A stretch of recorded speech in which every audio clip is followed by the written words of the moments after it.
สบายดีทุกคนเนาะมื้อนี้เฮาสิพา FC ทุกคนเนาะกลับไปเบิ่งคลิปเก่าๆคลิปวิดีโอเก่าๆที่ค่อยถ่ายไว้เมื่อสมัยสงครามโลกครั้งที่2บ่ยอกเมื่อประมาณ10กว่าปีที่แล้วเนาะในวิดีโอนี้จะเห็นแม่จะเห็นตากล้องน้อยที่อยู่กับเฮาเนาะแล้วก็มีน้องไซอาม่า PKP Channel หั่นแหละแล้วก็มีน้องสาวเนาะแล้วก็มีหลานไซอีกผู้นึงเนาะ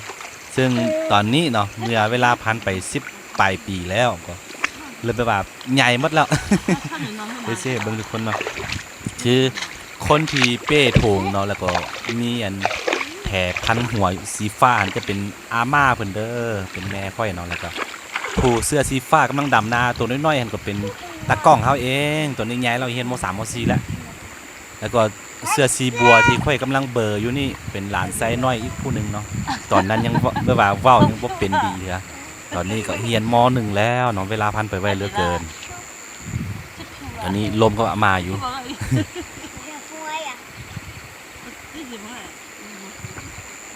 ที่ต้องเบอร์ย้อนว่าอันหลานไซเพิ่นปะโป้ เห็นปิกาจูก็เลยว่าต้องได้เบอร์ไว้นี่ผู้นุ่งเสื้อสีแดงเนาะอยู่ขวามือสุดมันจะเป็นอาม่า PKP Channel เนาะคือคำวันอันนี้น้องไซล่าเขาแล้วก็ผู้เสื้อสีบัวใส่หมวกคือน้องสาวล่าน้องสาวอีกผู้นึงผู้ทัดเมื่อจากอันอาม่า PKP Channel ฮะตอนนี้อยู่จีนเนาะนี่คือตอนอยู่พูนอยู่ทางอุดมไซเด้อค่อยได้ถ่ายไว้แล้วก็เก็บไว้ได้มาเปิดเผย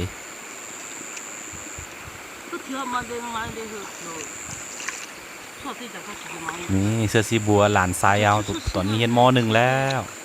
ตอนนั้นน่าจะ2 ขวบกว่าลิ้นน้ำ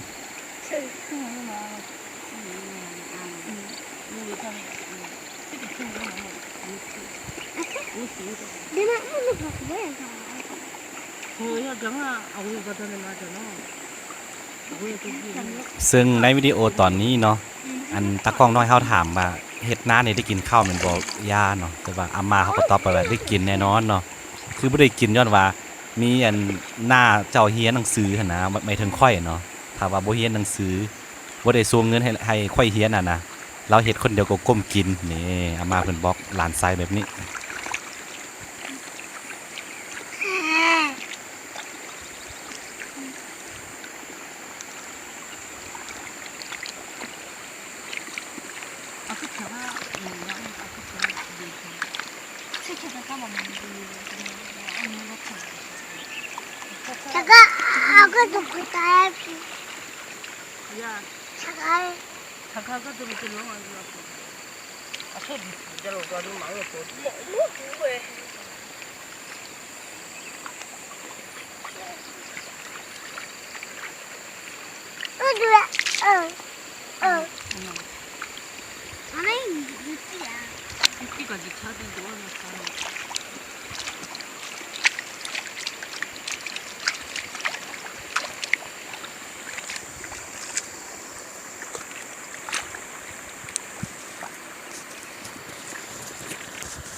และวิดีโอตัวนี้ก็คือ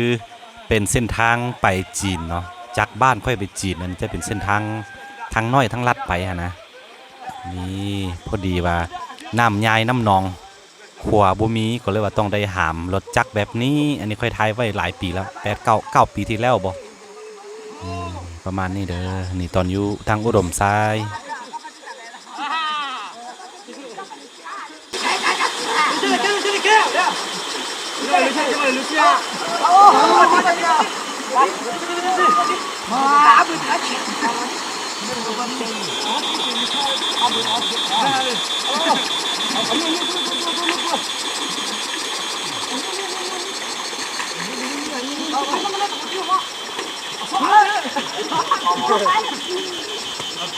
nó mới nó ở tầm nó kìa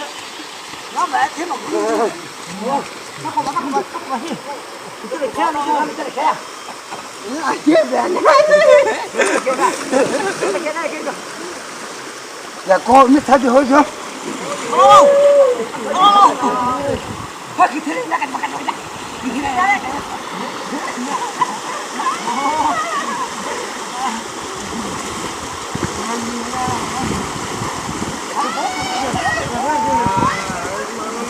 là chết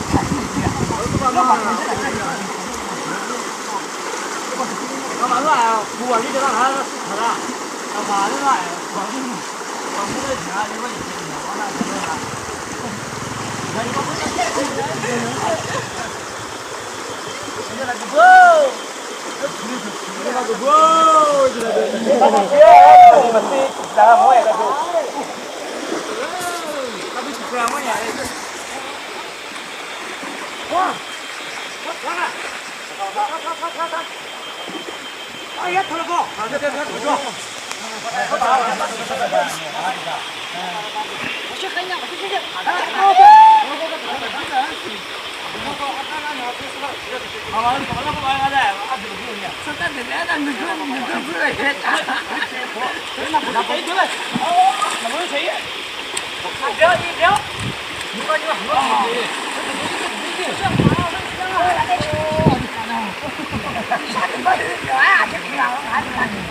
không thấy đấy đâu cái gì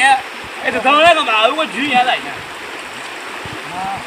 cái gì đấy tôi thấy à đánh cái gì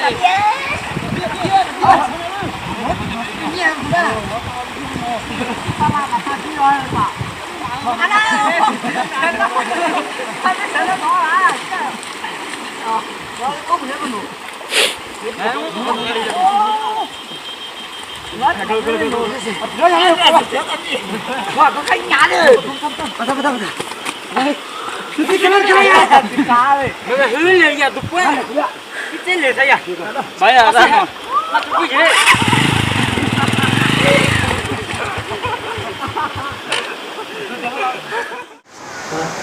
และอันนี้จะเป็นวิดีโออันหนึงที่เคยถ่ายไว้ตอน มื้อนี้รู้สึกว่าฝนตกแห้งเนาะอยู่ฮานอยเนาะ โรงเรียนสามัญกิน กราฟเย็น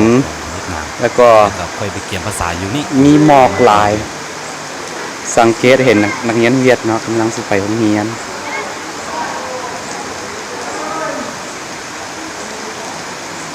ครั้งแรกโอ้ฮันโดยจะรู้ ฝน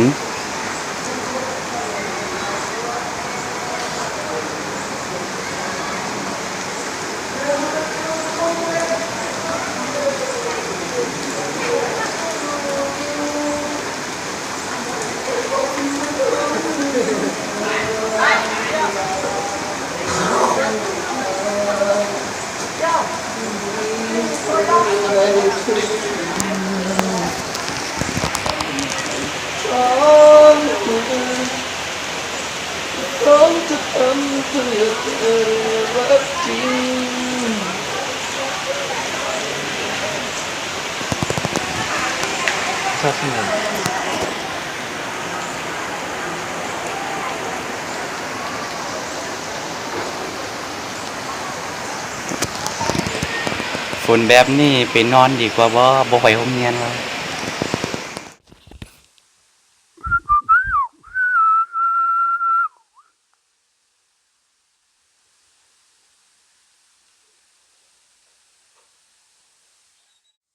เท่าบักส่วนมื้อนี้อยู่เฮือนละลากเลยว่าคนวิดีโอเก่าๆให้ทุกคนได้เบิ่งกัน เจ้าสวน ไอ้สวน